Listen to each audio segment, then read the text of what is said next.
Okay, so we are back on day 27 with an afterthought, and we have to share this because we're still discussing it. So obviously we weren't finished with the video. I was saying, what we were talking about, the title of what we're going to name the video, what would you do?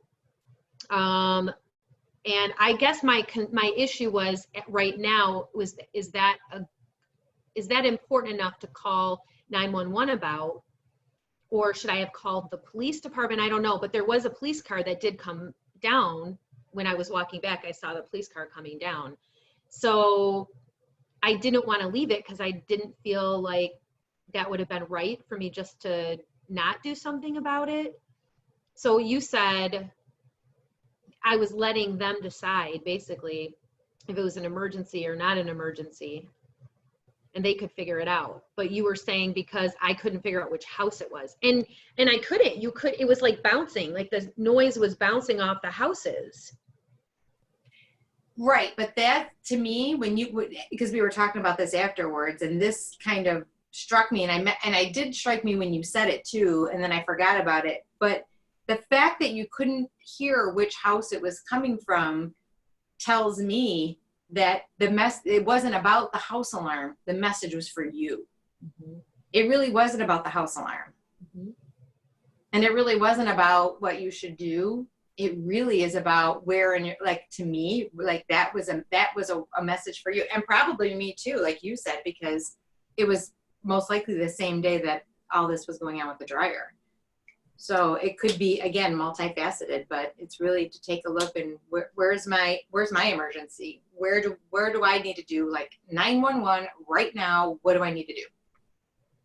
That will help me. Yeah, no, that was good. I really like that because you were right. What do you need to take care I'm sorry, of? can you say that a little louder? What was that? What do you need to take care of? Is that the part you were talking about? What do you need to do? What's the emergency? You don't hear that often, so I kind of need to, speak into the microphone here. You were right. Okay. I'm kidding. Go ahead. That was funny. They couldn't see you. You were. Oh, I was doing this. Yay! Like the Rocky. Da da da da da. No, I'm sorry. Yeah, that was very interesting. I'm gonna have to really think about that too. It's so funny. Yes, you are. I am. Sit with that one. You're gonna have homework. I can't wait to hear about it. I know. I'm gonna definitely ponder that because that is a very good point. And I'm trying to remember what I was doing too that day. So I will sit with that. And if there is any more to report on that, I will let you know. Do you take silver? Not regularly, but I do have some. You may want to start taking some silver for a few, like maybe 3 or 4 days in a row. It just popped into my mind right there. So I don't know. Might help you. Thank you. Do you know what the silver's for? I don't remember.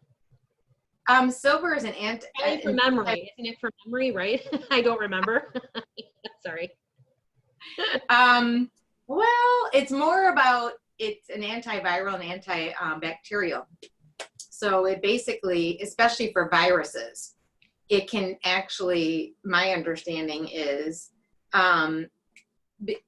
because silver is, the germs, if you will, can't live in the same space as the silver.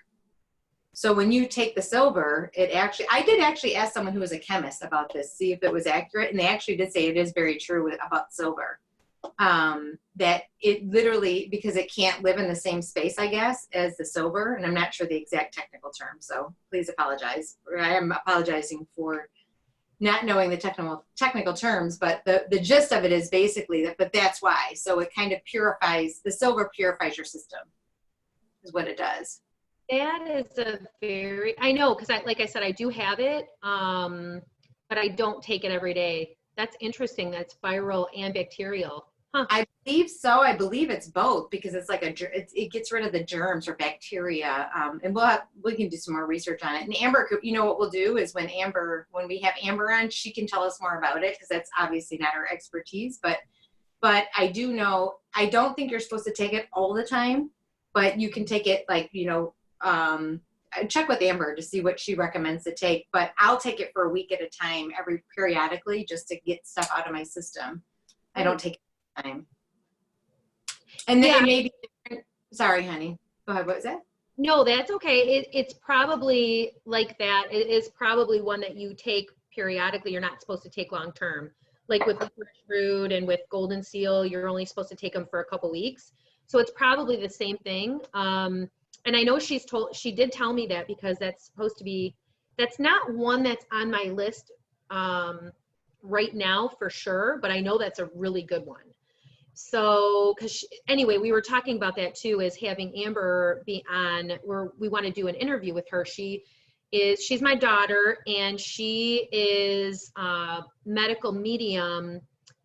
She works with medical medium protocols. So, and she helps people that have chronic illnesses and that are recovering from basically chronic illnesses. And we were talking about that, bringing her on just so that she could share some of her information, and, you know, with what's going on right now with viruses and with the virus and all of this, because it's creating, for me, I've noticed a lot of the underlying conditions that I'm having are it's being amplified right now. So she's working with me too on different supplements that are helpful, that can get rid of, or that can help your body heal from viruses. So anyway, that was something we were talking about we wanted to do. So that's a great idea. It's funny you said that, because I was going to say that too. Popped right in. So perfect. There you go. Yeah. So stay tuned for that. We'll be having her on our show one of these days as a guest speaker. All right. Ready, Tink? Yeah. Everybody have a magical day and night filled with peace, love, and light.